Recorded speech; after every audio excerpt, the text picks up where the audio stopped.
When I think about Mrs. Bragg, the first thing that comes to my mind is how incredibly passionate she is. She's all in all the time.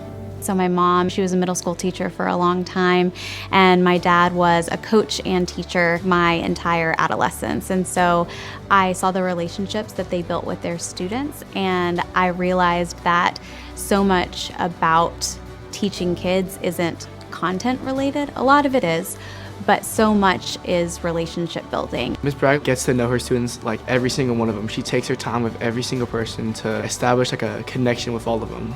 She would always ask us about like how football season's going or other stuff, more like personal stuff before the school stuff. She got to that, but she made it feel really comfortable in her classroom all the time, like making sure that we're good just as people before like her students. And I really appreciated that because every day it had me think, okay, I have a place I can go to that I'm like, comfortable with.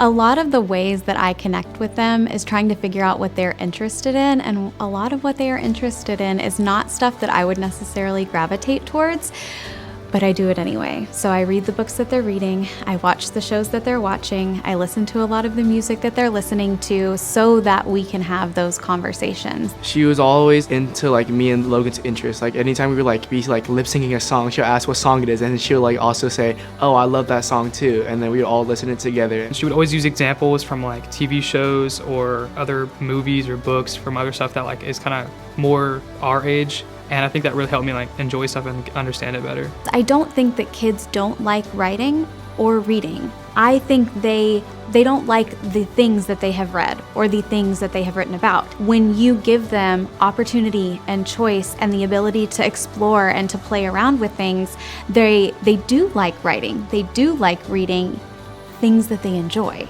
Before this class, I definitely was not an English person. I didn't like writing or reading, but by the end of class, I finished like a lot of books. She helped me find out like what genres I like, and writing especially, like she made me like enjoy writing. I want them to feel treasured in this environment, and so by affirming the things that they're interested in, I know that they feel valued by me and they will work harder for me. We all work harder for people when we know that they love us. She's one of the nicest people I've ever met in my entire life. Like, no one in my life has ever treated me like how she has. She's always there for me. She's always there for any one of her students, regardless of how close she is with them. Ms. Bragg doesn't care who you are, like what your past is. No matter what, she'll always treat you with respect if you treat her with respect.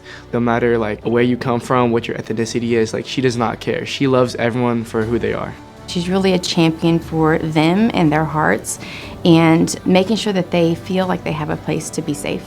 What I'm passionate about is the notion of all kids. They all have beauty in them. They all do really cool things, and I want them all to be seen and heard. I want every kid at Marcus to have a place. I want kids to feel like this is their home away from home. Thank you, Ms. Bragg, for always being there for me any day that I had your class. And even now that I don't have your class, you're still there for me. Thanks for always understanding if something was going on in my life, that sometimes school was hard to balance out with that. And also thank you for teaching me a lot about ELA. I learned to find a love for writing and reading just from the way you taught things and how passionate you are about it yourself. Thank you, Ms. Bragg, for letting me be myself when I'm in your class. And thank you for putting a smile on my face every day, every time I walk into the room.